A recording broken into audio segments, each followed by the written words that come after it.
Hello my dear students, welcome you all.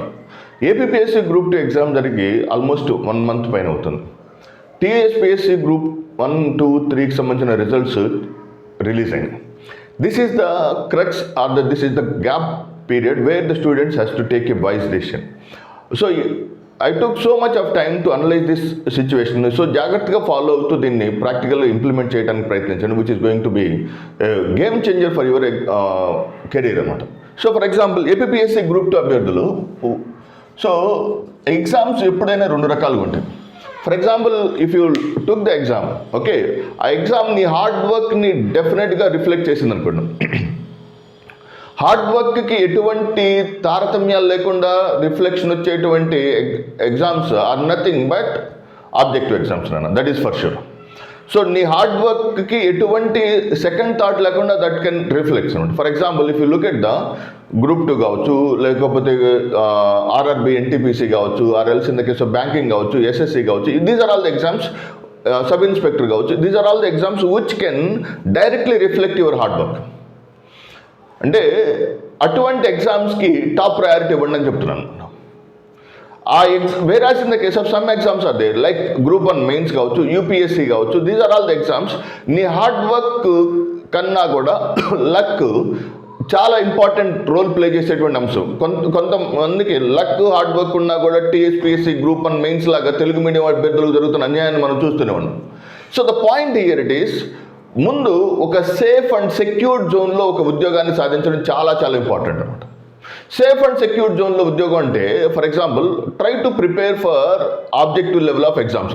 So ఎప్పుడైతే నువ్వు కాన్స్టెంట్గా ఆబ్జెక్టివ్ లెవెల్ ఆఫ్ ఎగ్జామ్స్కి ప్రిపేర్ అవుతూ ఆ బేసిస్ మీద కనుక నువ్వు గ్రూప్ 1కి ప్రిపేర్ అయితే then it will be very easy. Okay, for example secured and ఒక కంఫర్ట్ జోన్కి వచ్చిన తర్వాత ఒక ప్లాన్ బి, నీకు ఒక కాంపిటేటివ్ ఎగ్జామ్స్లో you have got a certain thing, then you can go for the next level of the area. So for example group 2, okay, for example APPSC group 2కి prepare అయిన అభ్యర్థులు ఏం చేయాలి?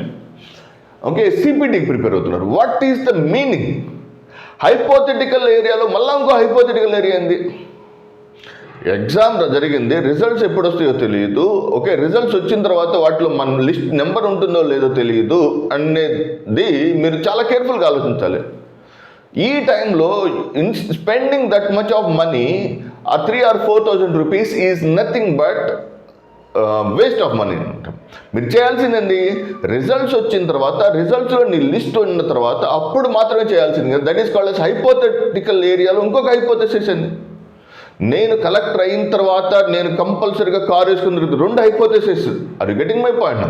అలా ఉండకూడదు. Be practical, be emotionally strong and don't build false images. So that is the first thing. So మరి ఏం చేయాలి? ఏ ఆబ్జెక్టివ్ ఎగ్జామ్స్ ఉండే వాటికి ప్రిపేర్ అవుతూ ఉండండి.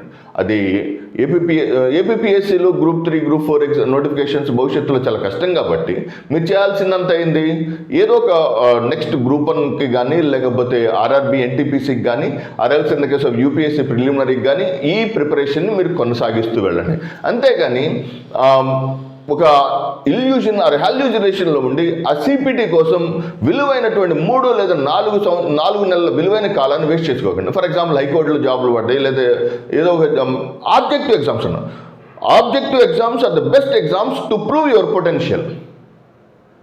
నీ హార్డ్ వర్క్ అక్కడ రిఫ్లెక్ట్ అవుతుంది, అక్కడ దాంట్లో ఎటువంటి సెకండ్ థాట్ ఉండదు. Whereas in the case of even in TGPSC aspirants also, TGPSC group 1లో మీకు అనుకున్నటువంటి జాబ్ రాదు అనుకున్న వాళ్ళు, మీరు ఏదో ఒక జాబ్ వస్తుంది కానీ అనుకున్న జాబ్ రాదు అనుకున్నాండి, ఈ రోజు నుంచి మీరు ట్రైనింగ్ వెళ్ళే వరకు ఒక సెట్ ఆఫ్ ప్రిపరేషన్ కంప్లీట్ చేసుకోండి. అప్పుడు నోటిఫికేషన్ ఎప్పుడు వస్తుందా అనేది secondary. Okay, you try to complete your preparation for 1 revision complete చేసుకోండి, 2nd రివిజన్ కంప్లీట్ చేసుకోండి. ఓకే, ట్రైనింగ్ వెళ్ళి ట్రైనింగ్లో కంప్లీట్ అయిపోయి మ్యారేజ్ ఆ సెట్కి వెళ్ళేసరికి కొంత టైప్ ఆఫ్ ప్రిపరేషన్ని రివిజన్ చేసుకోవచ్చు. Okay, and coming to the group 2లో జాబ్ వచ్చిన అభ్యర్థులు, you just plan for group 1. Okay, group 2లో నాన్ ఎగ్జిక్యూటివ్ జాబ్ వచ్చిన అభ్యర్థులు you can go for group 1 as well as group 2 preparation. నేను చెప్పాలనుకుంటుంది ఏంటంటే ఆబ్జెక్టివ్ ఎగ్జామ్కి 100% ప్రిఫరెన్స్ ఇవ్వండి. ఒక రైతు పంట పండించాడు అనుకుందాం, మనం చాలా కష్టపడ్డాడు, చాలా హార్డ్ వర్క్ చేశాడు. Can you believe that his hard work is going to pay money to him? No. May or may not. అట్లాగే ఎందుకంటే అలాగే అటువంటిది నా దృష్టిలో డిస్క్రిప్టివ్ ఎగ్జామ్. మన కష్టానికి తగిన ఫలితం వస్తుందో రాదో చెప్పలేము ఇన్ డిస్క్రిప్టివ్ ఎగ్జామ్. మన కష్టానికి తగిన 100% efforts can be seen in objective exam. కాబట్టి ఒక ఆబ్జెక్టివ్ ఎగ్జామ్ సెలెక్ట్ చేసుకొని దాన్ని కంప్లీట్గా చేసుకున్న తర్వాత then you can go for. లేదు సార్ నాకు రైటింగ్ స్కిల్స్ ఉంటాయి, అవన్నీ అబద్ధం మాటలు. రైటింగ్ స్కిల్స్ ఒక 20 రోజులు రాస్తే మనకి రైటింగ్ స్కిల్స్ వస్తాయి. మనం 10th క్లాస్లో రైటింగ్ రాసాము, ఓకే, +2లో డిస్క్రిప్టివ్ రాసాము. ఆబ్జెక్టివ్ కొత్త, డిస్క్రిప్టివ్ పాత మనకి. So what I want to suggest you is, మీకు ఫైనాన్షియల్ సపోర్ట్ ఉండి ఆల్రెడీ ఒక జాబ్ ఉంటే మాత్రమే గ్రూప్ 1 లేదా యూపీఎస్సీ వైపుకి స్టార్ట్ చేయండి. లేదు నాకు అసలు ఫైనాన్షియల్ స్పాన్సర్షిప్ సపోర్ట్ లేదు, నాకు అసలు ఏ గ్రూప్ జాబ్ లేదు అనుకున్నప్పుడు అది 50 పోస్టులైనా 100 పోస్టులైనా ఒక 20 పోస్టులతో ఒక నోటిఫికేషన్ చేతిలో ఉందంటే దాన్ని ముందు కంప్లీట్ చేసుకున్న తర్వాత దాని యొక్క సక్సెస్ మీద నెక్స్ట్ లెవెల్కి వెళ్ళండి. సో ఆ విధంగా మీరు ప్లాన్ని చేసుకుంటూ వెళ్ళండి. లేదా ఫైనాన్షియల్ స్పాన్సర్షిప్ ఉంది, ఫైనాన్షియల్గా స్ట్రాంగ్, ఓకే, నెక్స్ట్ నేను పేరెంట్స్ బాగా వెల్ ఆఫ్, నేను ఒక 3 years మాత్రం కంప్లీట్గా నేను దీనికే ప్రిపేర్ అవుతాను అనుకున్నప్పటికీ నేను చెప్పేది అంటే 1 or 2 కలిపి కంబైన్డ్ ప్రిపరేషన్కి వెళ్ళండి. కానీ ఓన్లీ ఎక్స్క్లూజివ్ జాబ్ లేకుండా, ఫైనాన్షియల్ సపోర్ట్ లేకుండా ఎక్స్క్లూజివ్ గ్రూప్ 1 ప్రిపరేషన్కి వెళ్తే మాత్రం చాలా చాలా పొరపాటు ఉంది నేను. So I hope you understand this. మీ ప్లాన్ని, మీ ప్రిపరేషన్ స్ట్రాటజీని జాగ్రత్తగా ప్లాన్ చేసుకుంటూ వెళ్ళండి. So I hope you understand this concept. Thank you very much. All the very best. God bless you all.